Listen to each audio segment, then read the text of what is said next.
Welcome po sa aking YouTube channel. Ipapakita ko po sa inyo kung magkano po yung kinita ko ngayong Saturday, Sunday. Bali, ang lakas ng biyahe ngayong Saturday, Sunday dito sa sa Dasmariñas. Kasi Paru-Paro Festival nga, kaya maraming pasahero. Pero yung oras ng biyahe ko, yung kalahati doon, siguro mga 3 oras is auto accept. Tapos pagdating ng tanghali, booking planner na ako. Kaya talagang marami akong naging jobs na nakuha.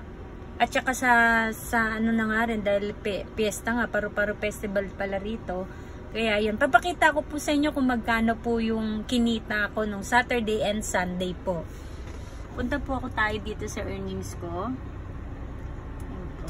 Nung Saturday po, ang kinita ko po ay 3,311. Naka 17 jobs po ako.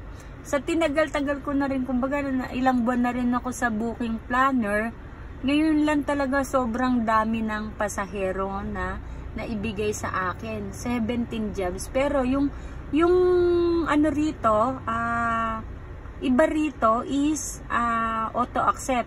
Katulad niyan, nung Saturday, nag-umpisa ako ng 9 o'clock ng umaga, naka-pick up ako. Tapos sumunod is 10:16 AM, 10:33 AM, 11:43. Yan po yung auto accept ko. Etong 4 na to. Tapos po, pagdating po dito, 1 o'clock, ayan na po yung unang booking ko para sa booking planner. Alauna nabigyan po ako ng booking planner ng pasahero. Pagkatapos, ayan, 1 o'clock.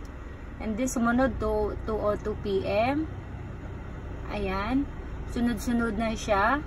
Hanggang natapos po ako ay 8 o'clock po ng gabi lang siya. Ibig sabihin po, sa 17 jobs ng buyan po, hindi po siya ganong kalayo ang drop-off. Kadalasan is malapit lang. Kaya naka 17 jobs po ako.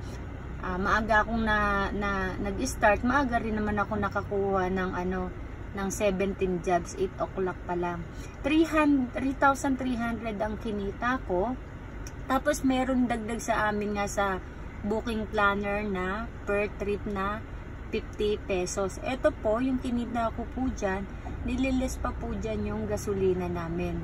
Yun lang po yung nililis sa 3,300.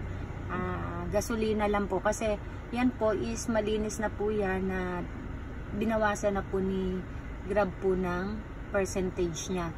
Ngayon po, ito po, Sunday. Half din po. Half din siya ng auto accept at saka half ng booking planner.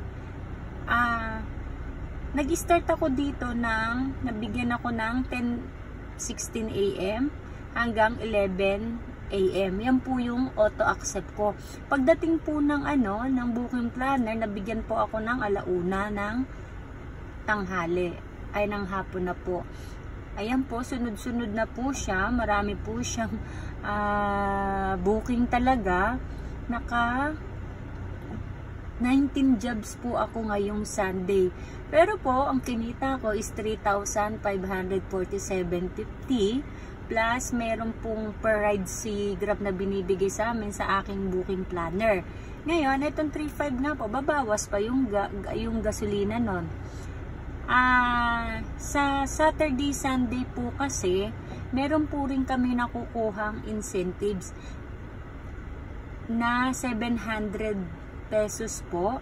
Pakita ko po sa inyo. Ngayon ko lang po na nakuha yung incentive simula nung nag-booking planner ako. Ang nakuha ko yan ay ayan po.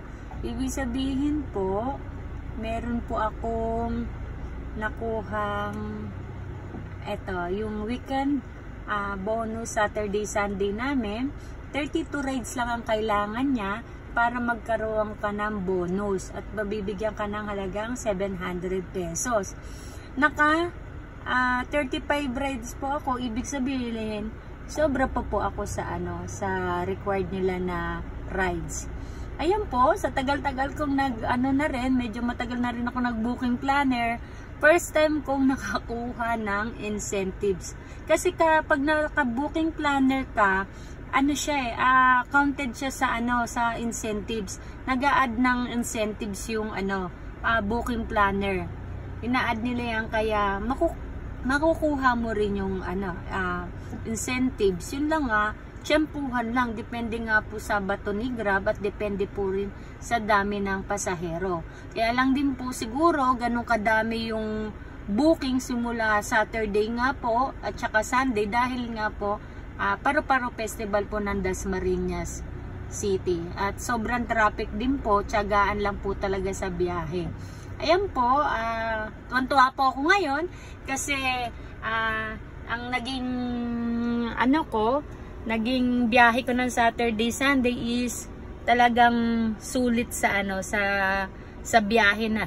Maraming pumasok na booking sa akin.